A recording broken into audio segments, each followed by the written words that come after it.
ونحن على ذلك لمن الشاهدين والشاكرين والحمد لله رب العالمين. اللهم صل على سيدنا محمد وعلى آل سيدنا محمد وبارك وسلم.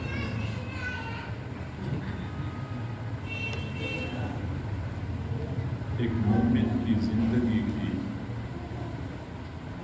تمام تر کوششیں اور کاوشیں اس لیے ہوتی ہیں کہ اس کو اللہ کی رضا نصیب ہو جائے. سخت سردی کے موسم میں آدھی رات کو اٹھ کے عبادت کرتا ہے، یا سخت گرمی کے موسم میں شدت کی پیاس برداشت کر کے روزے رکھتا ہے، یا سفر کی صعوبتیں برداشت کر کے اپنے وطن اور علاقے کو چھوڑ چھاڑ کے حج کے لیے نکلتا ہے، یا پھر وہ اپنی بیوی بچوں کے ساتھ رفاقت کو ترک کر کے اللہ کی دین کے لیے در در کے دھکے کھاتے ہوئے دعوت کا کام کرتا ہے. تمام تر مساعی اور کوششوں کا ایک ہی مقصد ہوتا ہے کہ میں اللہ کا مقرب بندہ بن جاؤں. لیکن ان کوششوں کے باوجود بھی ہم اپنے دل و دماغ میں یہ سوچ رکھتے ہیں کہ اللہ کا قرب پانا بہت مشکل ہے، اللہ کا دوست بننا ہمارے لیے ممکن نہیں ہے، اللہ کا ولی بننا ہمارے بس کا روگ نہیں ہے. کئی مرتبہ ہم کوشش کرتے ہیں تو پہلے قدم پہ شیطان ہمیں مایوسی میں مبتلا کرتا ہے کہ تو ویسے کوشش کر رہا ہے، تیرے سے کچھ نہیں ہو سکتا، تو اللہ کا ولی نہیں بن سکتا، ماحول ٹھیک نہیں ہے، نفس اور شیطان مسلط ہو چکے ہیں، گناہوں کا دورہ ہے، اس میں ولایت ممکن ہی نہیں ہے. لیکن میں نے پہلے اشارہ کر دیا کہ یہ شیطانی دھوکہ ہے. اللہ رب العزت نے یہ معاملہ ہمارے لیے آسان فرمایا ہے. ایک وقت تھا کہ اللہ کی رضا کو حاصل کرنے کے لیے، اللہ کا قرب حاصل کرنے کے لیے بہت مجاہدے کرنے پڑتے تھے، بہت محنتیں کرنی پڑتی تھی. لیکن جو زمانہ گزرتا جا رہا ہے، قیامت قریب آ رہی ہے، اللہ رب العزت نے بھی اپنے نیک بندوں کے لیے آسانیاں پیدا کی ہیں. تھوڑی محنت کے بدلے اللہ زیادہ بلند مراتب عطا کرتا ہے. حضرت قاری محمد طیب صاحب رحمہ اللہ نے اپنے خطبات میں عجیب بات ارشاد فرمائی ہے. وہ فرماتے ہیں کہ جس طرح ایک بچہ پیدا ہوتا ہے، پھر وہ بچپن، لڑکپن، جوانی کے مراحل سے گزرتے گزرتے بڑھاپے تک پہنچتا ہے. پھر جب بندہ بوڑھا ہوتا ہے تو اس پر کام کاج کا بوجھ نہیں ڈالا جاتا، بس وہ معمولی کام کرتا ہے کہ وہ کبھی دکان سے سبزی گھر کے لیے لے کے آتا ہے یا چھوٹی موٹی چیزیں لے کے آتا ہے. بس بڑے کام اس کی ذمہ نہیں لگائے جاتے کیونکہ وہ معمر ہو چکا ہے، وہ عمر رسیدہ ہو چکا ہے. بالکل اسی طرح انسانیت حضرت آدم علیہ السلام کے زمانے میں بالکل بچے کی طرح تھی. پھر حضرت نوح علیہ السلام کے زمانے میں بچپن سے نکل کے لڑکپن کے مرحلے میں داخل ہو گئی. حضرت ابراہیم علیہ السلام کے زمانے میں جوانی کی دہلیز پہ پہنچ گئی. پھر حضرت موسیٰ علیہ السلام کے زمانے میں بھرپور شباب اور جوانی کا وقت تھا. اور پھر یہ وقت گزرتے گزرتے جب یہ امت وجود میں آئی تو انسانیت بڑھاپے کی عمر کو پہنچ چکی تھی. اس لیے چونکہ اس کے بعد انسانیت میں ختم ہو جانا ہے، یہ انسانیت کی بڑھاپے کی عمر ہے اور بڑھاپے میں کام کا بوجھ کم ڈالا جاتا ہے۔ یہی وجہ ہے کہ اللہ رب العزت نے سابقہ امتوں کی بنسبت اس امت پر اعمال کا بوجھ کم ڈالا ہوا ہے۔ کہاں 50 نمازیں اور کہاں 5 نمازیں، کہاں 6 مہینے روزے اور کہاں 1 مہینے روزے، اور کہاں پہ 1/4 مال کی زکوٰۃ اور کہاں پہ 2.5%، 40واں حصہ زکوٰۃ۔ یعنی اللہ رب العزت نے اعمال کا بوجھ کم کر دیا ہے۔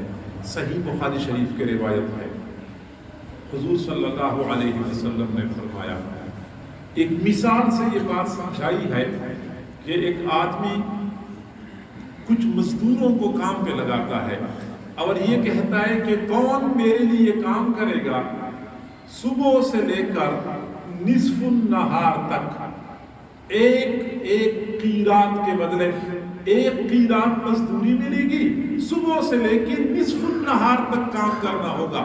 نصف النہار سے مراد جب سورج بالکل آسمان کے درمیان میں آ جائے، ابھی وہ ڈھلنے والا ہو، اس وقت کو نصف النہار کہتے ہیں۔ کون کام کرے گا، اس کو اجرت 1 قیرات ملے گی۔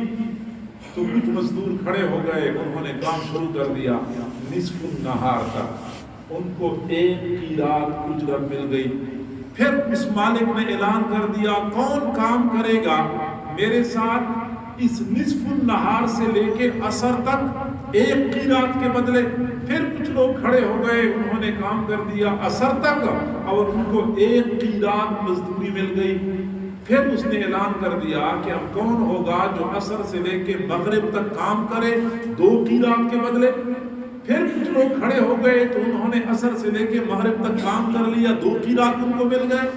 تو سابقہ 2 جماعتوں نے شکوہ کر دیا مالک سے کہ ہم نے کام زیادہ کیا اور اجرت تھوڑی مل گئی، ان لوگوں نے کام تھوڑا کیا اور اجرت زیادہ مل گئی۔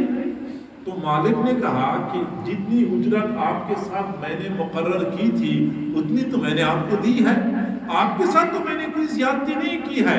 اب اگر میں نے کسی پر احسان کیا ہے تو یہ تو میرا اپنا فضل ہے، جس پر چاہتا ہوں کر لیتا ہوں۔ تو حضور صلی اللہ علیہ وسلم نے یہ مثال دے کے سمجھایا کہ سابقہ امتوں میں یہود اور نصارہ کی مثال ان مزدوروں کی ہے جنہوں نے کام زیادہ کیا، اجرت تھوڑی ملی، اور میری امت کی مثال ان مزدوروں کی ہے جنہوں نے عصر سے لے کے مغرب تک کا مختصر سا کام کر لیا اور اجرت ان کو زیادہ مل گئی باقی امتوں کی بنسبت۔ یہی وجہ ہے کہ سابقہ امتوں کی عمریں زیادہ ہوتی تھی، ہماری امت کی عمریں تھوڑی ہو گئی ہیں۔ عمریں تو تھوڑی ہو گئی ہیں، صحابہ کرام کو اس بات کا افسوس ہوتا تھا کہ سابقہ امتوں میں ہزاروں سال عمر ہوا کرتی تھی یا سینکڑوں سال عمر ہوتی تھی اور وہ زیادہ نیک اعمال کرتے تھے، ہماری تو عمر تھوڑی ہوتی ہے تو ہمارے پاس تو اعمال کا ذخیرہ تھوڑا ہوگا، تو قیامت کے دن ہمارے اعمال ان کے اعمال سے کم ہوں گے۔ پھر اللہ رب العزت نے سورۃ القدر نازل فرمائی کہ لیلۃ القدر خیر من الف شہر، وہ تمہارے لیے مختصر عمل زیادہ ثواب کا ذریعہ بنے گا۔ تو معزز سامعین، محنت تھوڑی، اللہ تعالیٰ زیادہ اجرت عطا کرتا ہے۔ یہ تو پوری امت کے ساتھ اللہ تعالیٰ کا معاملہ ہے۔ اور پھر اسی امت میں سے بھی جو قیامت قریب آ رہی ہے، فتنے بڑھتے جا رہے ہیں، شیطان کا زور بڑھتا جا رہا ہے، اتنا ہی اللہ تعالیٰ کی رعایت میں اضافہ ہوتا جا رہا ہے۔ لہٰذا حضرات صحابہ کرام کے زمانے میں بھی اعمال پر جتنا اجر ملتا تھا، آج کے زمانے میں اتنے اعمال پر زیادہ اجر ملتا ہے۔ حضور صلی اللہ علیہ وسلم نے صحابہ کرام کو فرمایا، اے میرے صحابہ، تم ایک ایسے زمانے میں ہو، تم میں سے کوئی بندہ دین کے 10 حصوں میں سے 9 حصوں پہ عمل کر لے، ایک حصہ چھوڑ دے، وہ بندہ ہلاک ہو جائے گا۔ لیکن ایک زمانہ ایسا آنے والا ہے کہ اس میں اگر کوئی بندہ دین کے 10 حصوں میں سے ایک حصے پہ عمل کر لے، 9 حصوں کو چھوڑ دے، وہ پھر بھی کامیاب ہو جائے گا۔ یہ وہ زمانہ ہے جس میں بندہ عمل تھوڑا کرتا ہے اجر زیادہ ملتا ہے۔ مادی دنیا کا دستور ہے کہ مارکیٹ میں جب کوئی چیز شارٹ ہو جاتی ہے ریٹ بڑھ جاتا ہے، جو چیز شارٹ ہو جائے ریٹ بڑھ گیا، چینی شارٹ ہو گئی ریٹ بڑھ گیا، آٹا شارٹ ہو گیا ریٹ بڑھ گیا۔ اسی طریقے سے اس دنیا میں اعمال شارٹ ہو چکے ہیں، کم ہو چکے ہیں، اعمال کرنے والے تھوڑے رہ گئے ہیں۔ اللہ رب العزت نے اعمال کا ریٹ بڑھا دیا۔ صحیح بخاری شریف کی روایت ہے کہ قرب قیامت میں ایک سجدہ دنیا اور دنیا میں جو کچھ ہے سب سے بہتر ہوگا۔ یعنی جو یہ زمانہ گزرتا جا رہا ہے، فتنے بڑھتے جا رہے ہیں، ماحول پریشان کن ہوتا جا رہا ہے، اتنا ہی بندہ تھوڑی محنت کرتا ہے تو اللہ زیادہ اجر، زیادہ مرتبے عطا کرتا ہے۔ حضرت مولانا احمد علی لاہوری رحمۃ اللہ علیہ فرمایا کرتے تھے کہ میں ولایت کی جس مقام تک پہنچا ہوں، اس مقام تک پہنچتے پہنچتے مجھے 40 سال لگے ہیں۔ 40 سال کی محنتیں ہیں، 40 سال کے مجاہدات ہیں، لیکن آج میں یہ کہتا ہوں کہ اگر کوئی بندہ میرے ساتھ اس پیپل کے درخت کے نیچے 4 سال گزار دے میری مرضی کے مطابق، میں اس کو ان مقامات تک پہنچا دوں گا۔ 4 سال کی قلیل مدت، دوسری جانب 40 سال کے لمبے مجاہدے، 4 سال کی قلیل مدت میں اس مقام تک پہنچا دوں گا۔ جی ہاں، جو زمانہ گزرتا جا رہا ہے، انسانی قوات کمزور ہوتے جا رہے ہیں، اللہ تعالیٰ خصوصی رعایت کا مظاہرہ کرتا ہے۔ معزز سامعین، معزز خواتین، میری ماں، بہنوں، بیٹیوں، سالکین جو سلوک کے راستے سے گزرتے ہیں، جو کسی پیر سے بیعت کرتے ہیں، پھر پیر کے بتائے ہوئے طریقے کے مطابق اوراد اور وظائف کرتے ہیں، اور درجہ بدرجہ وہ ولایت کی زینے چڑھتے جاتے ہیں، ان کو سالکین کہا جاتا ہے۔ سالکین کا معاملہ بھی یہی ہے کہ پرانے زمانے میں زیادہ مجاہدے کرنے پڑتے تھے، اور آج کے زمانے میں تھوڑے مجاہدات سے وہ کام بن جاتا ہے۔ تاہم ایک بات ہمیں سمجھنی چاہیے کہ جب کوئی بندہ شیخ سے بیعت کرتا ہے، اللہ کا قرب حاصل کرنے کے لیے کوشش کرتا ہے، تو ان کی دو قسمیں ہوتی ہیں، 2 طبقے ہوتے ہیں۔ ایک کو سالک کہا جاتا ہے، دوسرے کو مجذوب کہا جاتا ہے۔ اب توجہ کریں گے تو بات سمجھ میں آ جائے گی۔ سالک اور مجذوب۔ سالک کون سا ہوتا ہے؟ جو خود محنت کرتا ہے، خود عبادت کرتا ہے، خود ریاضت کرتا ہے، نفس کو مارتا ہے، نفسانی خواہشات کی خلاف ورزی کرتا ہے، اور ان مجاہدات اور مشقتوں کے نتیجے میں اللہ کی طرف سفر طے کرتا ہے، اس کو سالک کہتے ہیں۔ ایک ہوتا ہے مجذوب۔ مجذوب وہ خوش قسمت بندہ ہوتا ہے جس کو اللہ اپنی طرف خود کھینچتا ہے۔ اب یہ 2 قسمیں بن گئی کہ کچھ لوگ تو وہ ہوتے ہیں جو خود محنت کر کے اپنے زور پہ یہ سفر طے کرتے ہیں، اور کچھ لوگ وہ ہوتے ہیں جن کو اللہ اپنی طرف کھینچتا ہے، ان کو محنت نہیں کرنی پڑتی۔ بھائی سادہ سی مثال ہے، ایک آدمی سیڑھیوں پہ 7ویں منزل تک چڑھتا ہے، اگلا آدمی لفٹ میں کھڑا ہو جاتا ہے اور چند سیکنڈ میں وہ 7ویں منزل پہ پہنچ جاتا ہے۔ یہی مثال ہے کہ بعض لوگ سیڑھیوں پہ چڑھ کے پسینہ بہا کے اور محنت کر کے اوپر جاتے ہیں، اور بعض کو جیسے لفٹ میں بیٹھا کے اوپر پہنچا دیا جاتا ہے۔ یہ روحانی دنیا میں یہ 2 طبقات پائے جاتے ہیں، سالک اور مجذوب۔ اب میں حضرات انبیاء کرام کے حالات سے اگر آپ کو مثالیں پیش کر دوں تو بات سمجھ میں آ جائے گی کہ حضرت موسیٰ علیہ السلام سے اللہ تعالیٰ نے ملاقات کرنی تھی اور ہم کلامی کرنی تھی، تو حضرت موسیٰ علیہ السلام کو فرمایا کہ آپ کوہ طور پہ پہنچ جائیں، کوہ طور پہ پہنچ جائیں۔ حضرت موسیٰ علیہ السلام خود محنت کر کے پیروں پہ چل کے کوہ طور تک پہنچ گئے. وَلَمَّا جَاءَ مُوسَىٰ لِمِيقَاتِنَا, حضرت موسیٰ علیہ السلام آئے اس جگہ پہ جو جگہ میں نے ان کے ساتھ متعین کی تھی. حضرت موسیٰ علیہ السلام خود چل کے گئے. اب ان کی مثال سالک کی ہے, لیکن جب اللہ نے اپنے محبوب صلی اللہ علیہ وسلم کے ساتھ راز و نیاز کرنا تھا تو ایسے نہیں فرمایا کہ خود آ جاؤ, بلکہ باقاعدہ نمائندہ بھیجا, سواری بھیجی کہ آپ اس سواری پہ سوار ہو کے میرے پاس آئیں, میں نے آپ سے بات کرنی ہے.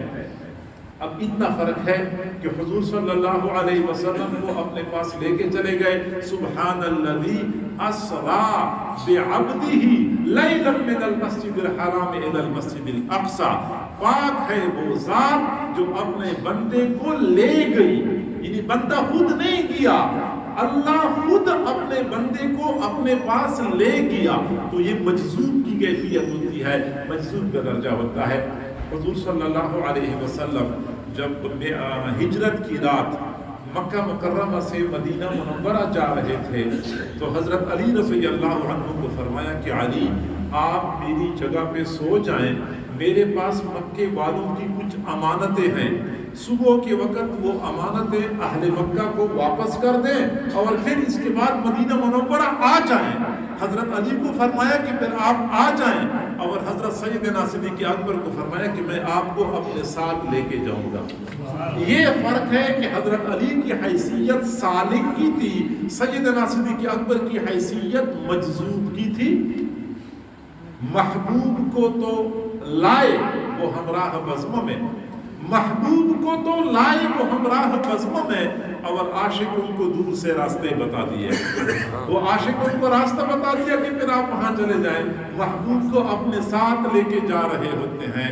سالک اور مجذوب یہ دو طبقات ہوتے ہیں راہ سلوک پہ چلنے والوں میں.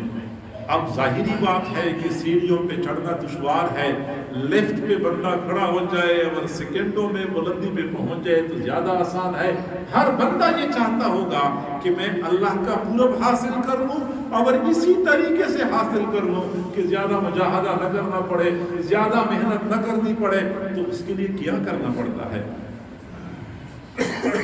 تو سمجھ لیں کہ اللہ کا مجذوب بننے کے لیے, اللہ کا محبوب بننے کے لیے اولین طریقہ, اولین گر یہ ہے کہ ہم حضور صلی اللہ علیہ وسلم کی سنتوں کو اپنائیں. اتباع سنت کی وجہ سے بندہ اللہ کا محبوب بن جاتا ہے. پھر اللہ اپنے محبوب کو خود اپنے قریب کرتا ہے, محبوب کو زیادہ محنت نہیں کرنی پڑتی. قل ان کنتم تحبون اللہ فاتبعونی یحببکم اللہ. محبوب آپ کہہ دیجئے, محبوب آپ کہہ دیجئے کہ اگر تم اللہ سے محبت کرتے ہو فاتبعونی تو تم میری اتباع کرو, یحببکم اللہ, اللہ تم سے محبت کرے گا. تو گویا کہ سنت کی اتباع کی بدولت بندہ اللہ کا محبوب بن جاتا ہے. پھر بندے کو زیادہ محنت نہیں کرنی پڑتی, اللہ تعالیٰ خود ہی راستے ہموار کر دیتا ہے, خود ہی بندے کو اپنا مقرر بنا دیتا ہے. اور یہی وجہ ہے کہ حضرت خواجہ مجدد الفسانی رحمۃ اللہ علیہ نے فرمایا کہ میں نے ظاہری علوم حاصل کرنے کے لیے علماء کی مجالس کا رخ کیا. ان کی درسگاہوں میں نے بیٹھنا شروع کیا اور سال ہا سال تک علماء کی علمی مجالس میں شریک ہوتا رہا. الحمدللہ میں نے اتنا علم حاصل کر لیا کہ ضرورت کے موقع پہ کام آتا ہے اور ضرورت پوری ہو جاتی ہے. علم کے حصول کے بعد پھر مجھے خیال آیا کہ مشایخ صوفیاء کے آگے جائے راستہ بنا دیں گے, آپ کے لیے راستہ بنا دیں, محمد راستہ بنا دیں.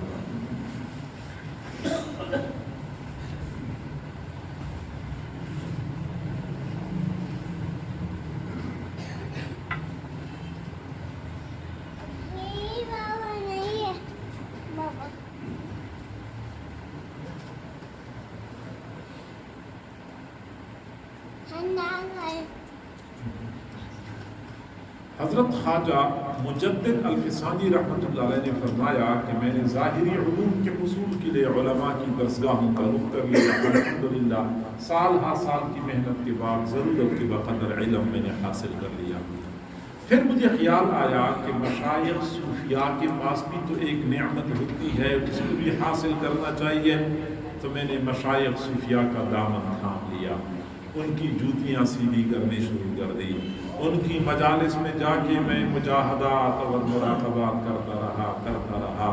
میں نے اتنے مجاہدے کر لیے، اتنے مراقبے کر لیے، میں ایک ایسے مقام پہ پہنچا کہ اگر وہ مقام آج میں لوگوں کے سامنے کھول کے بیان کر دوں، شاید لوگ مجھے کافر سمجھنے لگ جائیں کہ یہ بھی کوئی بات ہے سمجھنے والی، وہ ہے کہ لوگوں کو میرے مقام کی سمجھ نہیں آئے گی، لیکن الحمدللہ اللہ نے مجھے وہ مقام عطا فرمایا ہے۔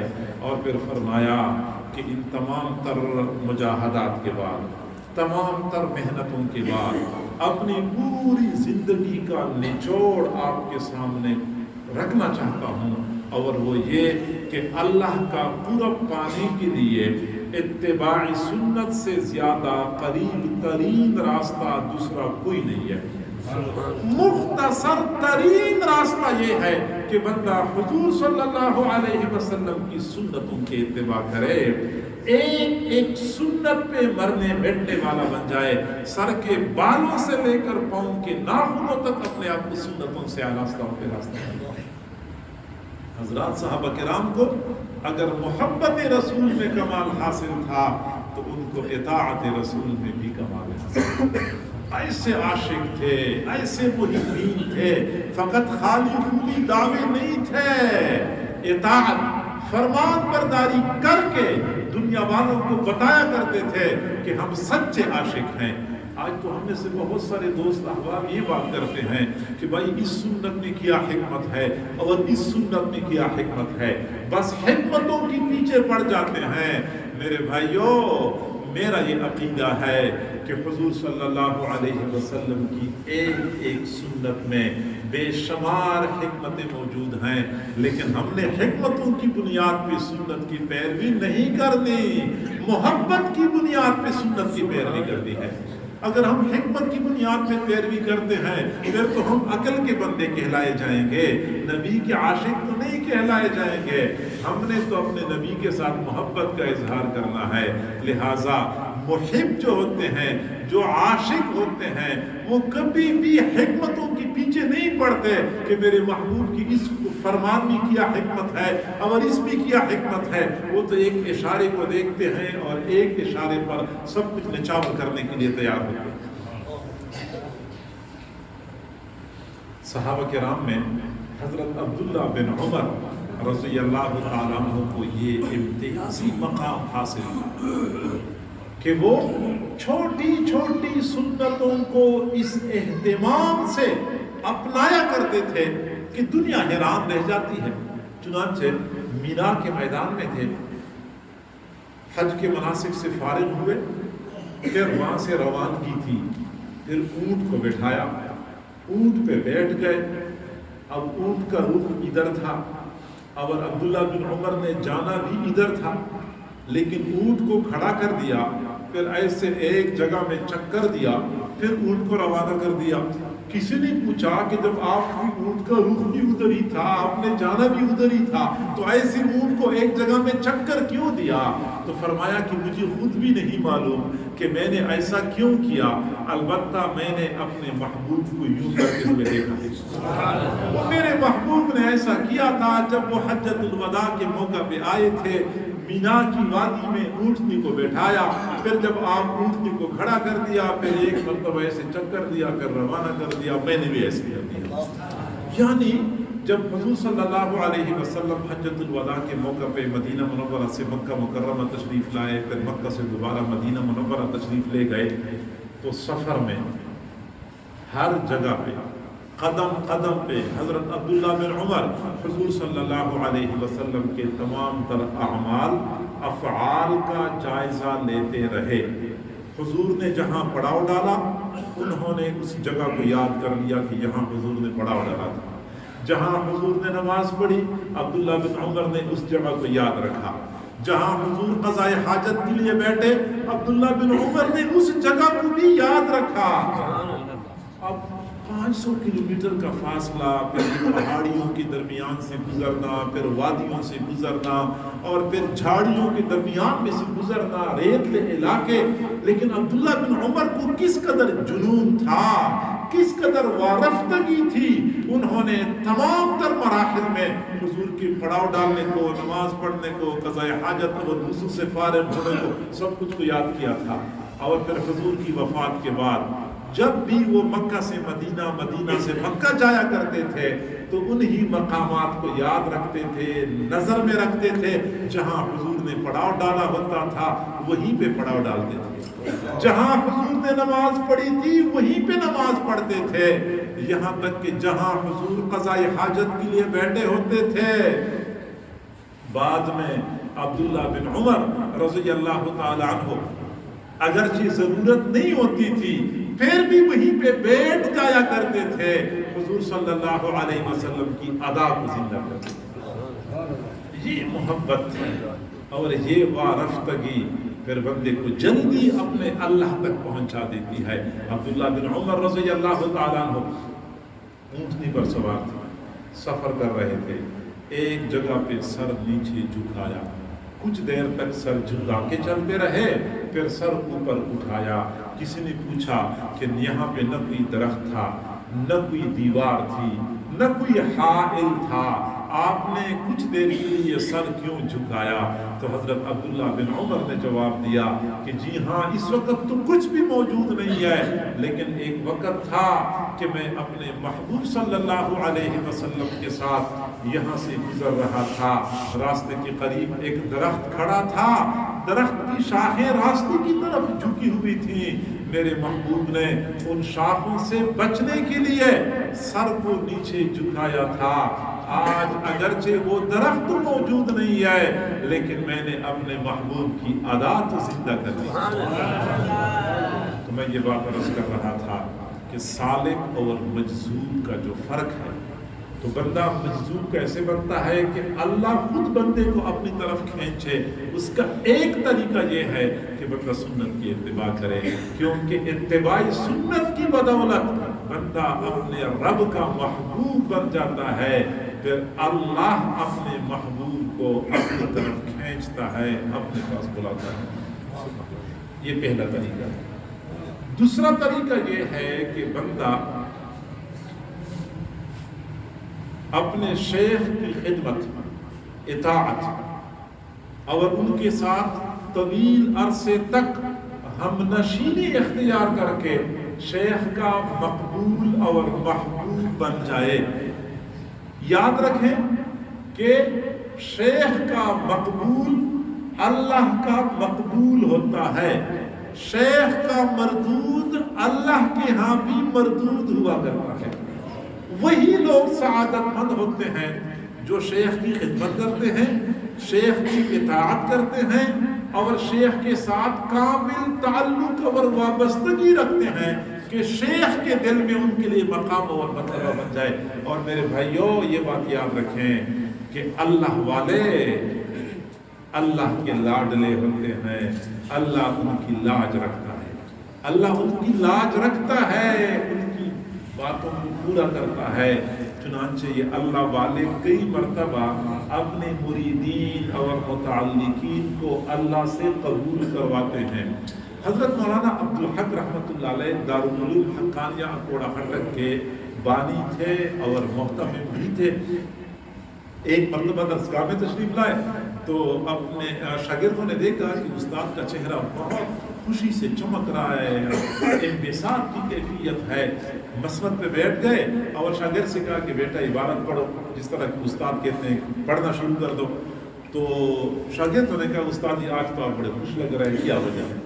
استاد نے کہا بیٹا پڑھو پڑھو سبق پڑھو. شاگرد پیچھے پڑ گئے کہ نہیں بتانا ہوگا آج آپ اتنے خوش کیوں ہیں، معلوم ہو رہا ہے کہ آپ بہت زیادہ خوش ہیں. تو جب طلباء نے بہت اصرار کیا تو حضرت مولانا عبدالحق رحمۃ اللہ علیہ نے فرمایا کہ الحمدللہ آج رات میں نے اللہ سے منوا لیا، آج رات میں نے اللہ سے منوا لیا کہ جو بندہ دارالعلوم حقانیہ سے پڑھ کے عالم بنے گا اس سے وہ ضرور دین کا کام لے گا. اللہ والے اللہ سے منواتے ہیں. اسی طریقے سے مشایخ اپنی مریدین کے بارے میں پھر اللہ کے سامنے منت سماج زبردست تو نہیں منوا سکتے. میں کہتا ہوں منواتے ہیں کا معنی یہ ہے کہ منت سماجت کر کے جو وہ چاہتے ہیں اللہ تعالیٰ آخرکار مان جاتا ہے کہ چلو ٹھیک ہے اس کو ناراض نہیں. اور یہی وجہ ہے کہ حضرت صحابہ کرام نے حضرت سیدنا صدیق اکبر رضی اللہ تعالیٰ عنہ کو ایسا ہی کوئی مقام حاصل کہ وہ رسول اللہ کے محبوب تھے. پھر رسول اللہ کی محبت کی وجہ سے اللہ کی بھی محبوب بن گئے. پھر اللہ رب العزت نے جو مقام عطا فرمایا حضور صلی اللہ علیہ وسلم نے فرمایا ان من امن الناس علی فی صحبتہ و مالہ ابو بکر. لوگوں میں مجھ پر زیادہ احسان کرنے والا اپنے مال کے ذریعے اور اپنی خدمت کے ذریعے سب سے زیادہ مجھ پہ احسان کرنے والا ابو بکر ہے. اور میں نے سارے لوگوں کے احسانات کا بدلہ دنیا میں اتار دیا. ابو بکر کے احسانات کا بدلہ اللہ تعالیٰ قیامت کے دن سیدنا صدیق اکبر رضی اللہ تعالیٰ عنہ حضور صلی اللہ علیہ وسلم کے محبوب تھے خدمت کی وجہ سے اور صحبت کے التزام کی وجہ سے. اللہ رب العزت نے ایسا مقام عطا فرمایا. اور پھر بعد میں ہم تاریخ کا مطالعہ کرتے ہیں پرانے زمانے میں جن طلباء نے اپنے اساتذہ کی خدمت کی, اپنے استادوں کو خوش کر دیا خدمت اور اطاعت کی بدولت, اللہ رب العزت نے ان کو مقام عطا کر دیا. قریب کے زمانے میں ایک بزرگ گزرے ہیں عالم حضرت مولانا عبدالعزیز پرہاڑوی رحمۃ اللہ علیہ. یہ پرہاڑ ہے یا پرہاڑ ہے, یہ کوٹ ادو کے قریب ایک قصبہ ہے.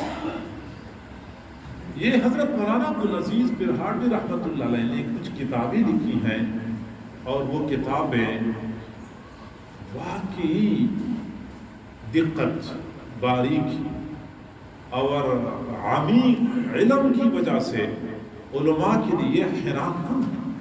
کیا علم اللہ رب العزت نے ان کو عطا فرمایا تھا, کیا ذہانت اور فطانت تھی. وہ خود فرماتے ہیں کہ میں ہندوستان میں پڑھتا تھا, حد درجے کا غبی اور کند ذہن تھا. جن استادوں کے پاس ہم پڑھتے تھے معمر تھے, عمر رسیدہ تھے, تو استادوں کی طبیعت خراب ہو گئی, بیمار ہو گئے, تو 1 دن 2 دن ہفتہ 2 ہفتے 3 ہفتے گزر گئے. اب اس زمانے میں مدرسہ تو تھا, مدرسے تو نہیں ہوتے تھے. ایک مسجد میں ایک استاد کے پاس کئی سارے طلباء پڑھتے تھے. اب جب استاد نے دیکھا کہ میری بیماری طویل ہوتی جا رہی ہے, ادھر سے طلباء کا نقصان ہو رہا ہے, ان کی پڑھائی نہیں ہو رہی, تو طلباء کو فرمایا کہ بیٹا آپ لوگ میری صحت کا انتظار نہ کریں, دوسرے علماء کے پاس چلے جائیں, ان کے پاس پڑھیں, آپ کو وقت ضائع ہو رہا ہے. چنانچہ طلباء دوسرے علماء کے پاس چلے گئے اور میں نہیں گیا. تو مجھ سے استاد نے پوچھا کہ بیٹا آپ کیوں نہیں گئے؟ میں نے کہا استاد جی آپ کو پتہ تو ہے کہ میں اتنا کند ذہن ہوں, اتنا کمزور ذہن والا ہوں, پڑھ تو میں ویسے بھی نہیں سکتا, تو میں چاہتا ہوں کہ میں یہاں آپ کی خدمت کرتا رہوں, مجھے اللہ کی رضا نصیب ہو جائے گی. فرماتے ہیں ٹھیک ہے بیٹا آپ میری خدمت کرو. میری استاد کی بیوی بھی نہیں تھی, بچے بھی نہیں تھے, لہٰذا میں خدمت میں لگ گیا, خدمت کرتا تھا. استاد نے مجھے خاص طور پہ فرمایا تھا کہ بیٹا بس ایک کام کرنا ہے کہ جب نماز کا وقت ہو تو نماز کے وقت سے پہلے مجھے وضو وقت پہ کرانا ہے تاکہ میری نماز متاثر نہ ہو جائے. استاد کو پیچس لگے, عمر زیادہ ہو چکی تھی, کمزوری بہت بڑھ گئی تھی, اتنی کمزوری کہ کئی مرتبہ استاد کے کپڑے بھی خراب ہو جاتے تھے پیچس کی وجہ سے. اب کپڑے خراب ہوتے تھے, چادریں اتنی زیادہ تھی بھی نہیں, 2 چادریں ہوتی تھی. میں استاد کو ایک چادر بنوا لیا کرتا تھا, اگلی چادر فوری طور پہ دھو لیتا تھا. اب ہوا ایسا کہ میں چادر وقت پہ دھویا کرتا تھا, سردی کا موسم تھا, ایک مرتبہ ٹھنڈی ہوا چل رہی تھی, اور میں مدرسے کے صحن میں ہینڈ پمپ کے پاس کھڑا تھا اور استاد کی چادر دھو رہا تھا. چنانچہ ایک ہاتھ سے میں ہینڈ پمپ چلاتا تھا، دوسرے ہاتھ سے میں وہ چادر پانی کے نیچے پکڑ کے دھو لیتا تھا. اچھی طرح میں نے مسل لیا، پھر ناک کے قریب کر لیا تو وہ چادر سے بدبو آ رہی تھی. میں نے دوبارہ پانی چلانا شروع کر دیا. اب صابن نہیں تھا، صرف نہیں تھا، ٹھنڈا پانی تھا. اس سے چادر کیا آسانی سے صاف ہو سکتی تھی، لیکن میں لگا ہوا تھا کہ چادر سے بدبو بھی زائل ہو جائے اور گند تو بالکل ہی زائل ہو جائے. اور استاد کمرے میں بیٹھ کے کھڑکی میں سے یہ منظر دیکھ رہے تھے کہ ٹھنڈی ہوا چل رہی ہے، شدید سردی ہے، اور یہ مدرسے کے صحن میں کھڑا میری چادر دھو رہا ہے. تو ادھر سے استادوں نے آواز لگائی، عبدالعزیز ادھر آ جاؤ.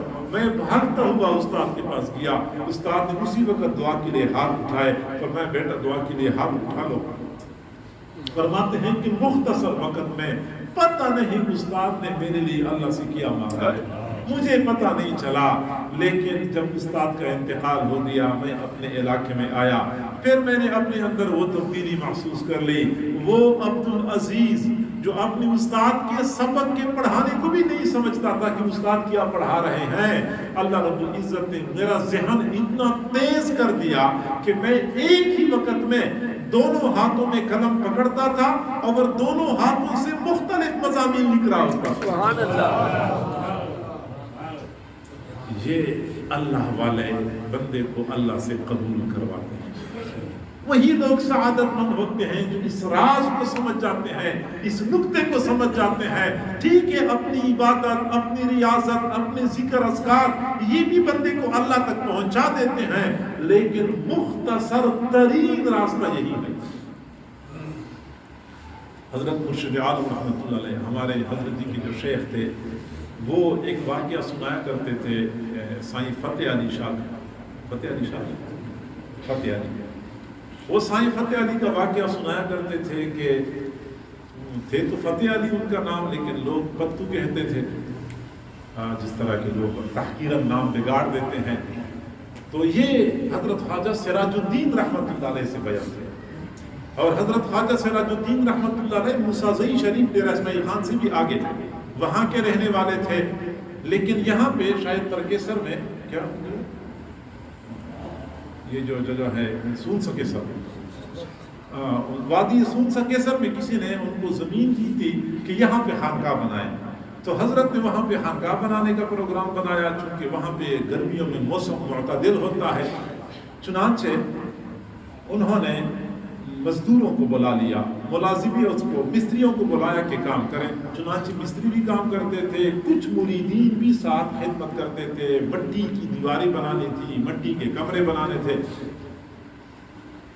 تو دن کے وقت گرمی کا موسم جب تھا تو صبح کے وقت تو مستری کام کرتے تھے، کچھ مریدین بھی ساتھ کام کرتے تھے، گارا تیار کرتے تھے، مٹی تیار کرتے تھے. اور دوپہر کے وقت مستری چھٹی کرتے تھے، وقفہ کرتے تھے. ظہر کے بعد پھر کام شروع ہو جاتا تھا.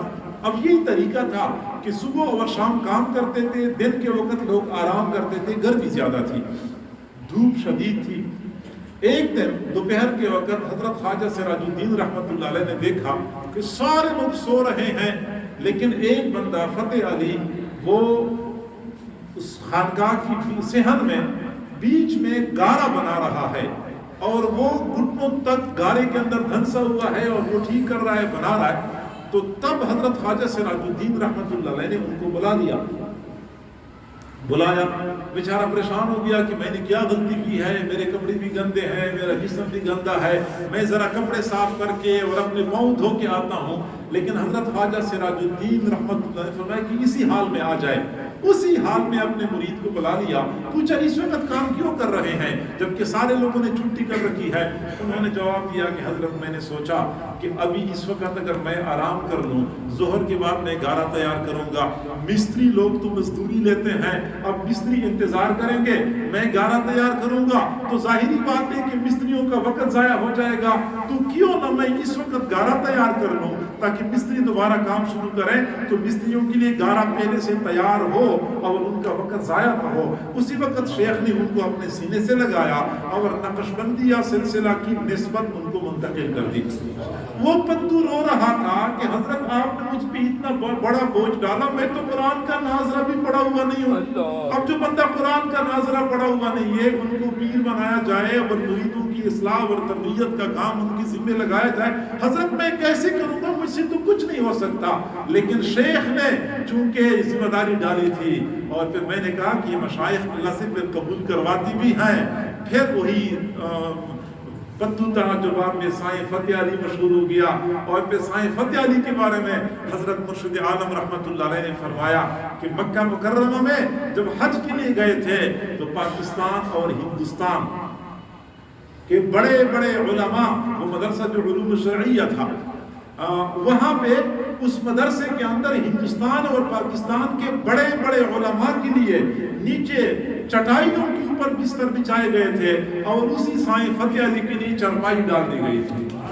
اللہ تعالیٰ پھر ایسے بندے کو مقام عطا کرتا ہے, لہٰذا بندہ مجذوب بن جاتا ہے. ایک مجذوب تو ہمارے درمیان مشہور و معروف ہے, جس بیچارے کی عقل کام چھوڑ جاتی ہے, لوگ کہتے ہیں یہ مجذوب بن گیا. یہ والی بات میں نہیں کر رہا. مجذوب وہ ہوتا ہے جس پر اللہ کا خاص فضل ہوتا ہے, اللہ اس بندے کو اپنی طرف کھینچتا ہے, اب اس کو زیادہ محنت نہیں کرنی پڑتی. اللہ تعالیٰ ہم سب کو اپنے اللہ کا قرب, اپنے اللہ تعالیٰ اپنی محبت اور اپنی معرفت نصیب فرمائے. وآخر دعوانا ان الحمد للہ رب العالمین.